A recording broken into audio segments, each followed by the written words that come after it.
اور دوسرا یہ تھا کہ جب وہ گھر آتے اور رات میں دیکھتے کہ امام احمد بن حنبل رحمۃ اللہ علیہ اپنی چھت کے اوپر عبادت کرتے ہیں تو یہ دل میں حسرت کیا کرتے تھے، ٹھنڈی سانس لیا کرتے تھے، کہتے تھے کہ میں کیا کروں، میرے بچے زیادہ ہیں، اگر میں کام نہیں کروں گا تو ان بچوں کے لیے انتظام کیسے ہوگا؟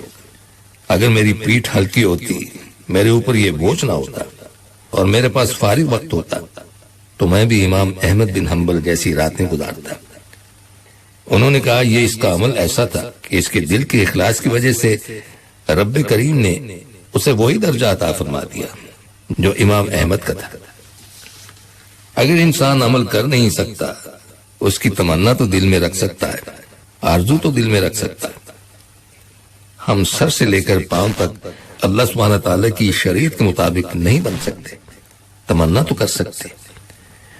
تو نیت کر لینے سے بسا اوقات انسان کو وہ نعمتیں مل جاتی ہیں جو عمل پر بھی اس کو نہیں ملا کرتی۔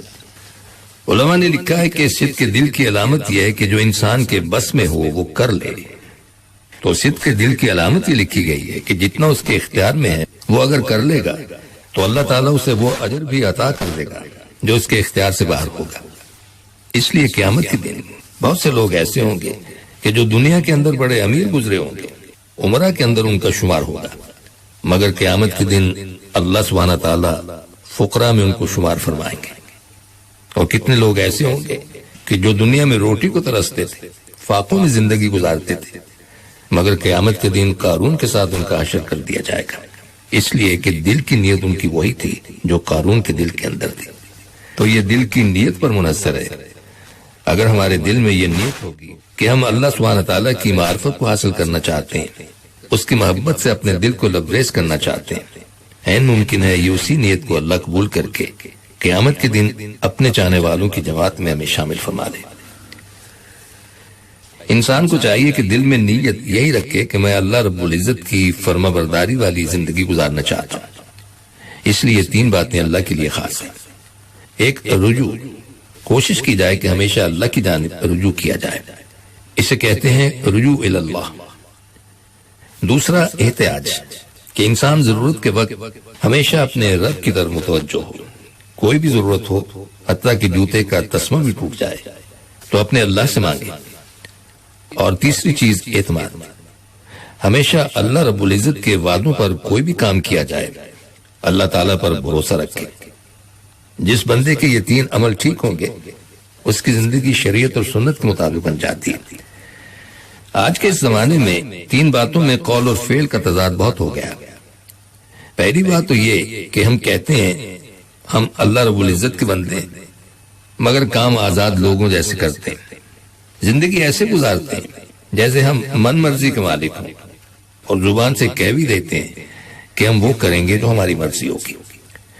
تو بھائی جب کلمہ پڑھ لیا تو ہماری مرضی تو گئی، اب تو رب کی مرضی چلے گی، ہماری مرضی نہیں چلے گی۔ جو شریعت کا حکم ہوگا اسی پر عمل کیا جائے گا۔ ہم سب اللہ سبحانہ تعالیٰ کے بندے ہیں، اس کی ملک ہیں، وہ ہمارا مالک ہے۔ اللہ تعالیٰ کو بندوں پر اختیار بہت زیادہ ہے بنسبت اس کے جو ایک بندے کو غلام کے اوپر ہوتا ہے۔ تو غلام سے کیا توقع کی جاتی ہے کہ ہر بات میں وہ اپنے آقا کی بات مانے؟ کیا ہم بھی اپنے پروردگار حقیقی کی بات اسی طرح مانتے ہیں؟ تو زبان سے تو ہم کہتے ہیں کہ ہم اللہ کے بندے ہیں، لیکن کام آزاد لوگوں والے کرتے ہیں۔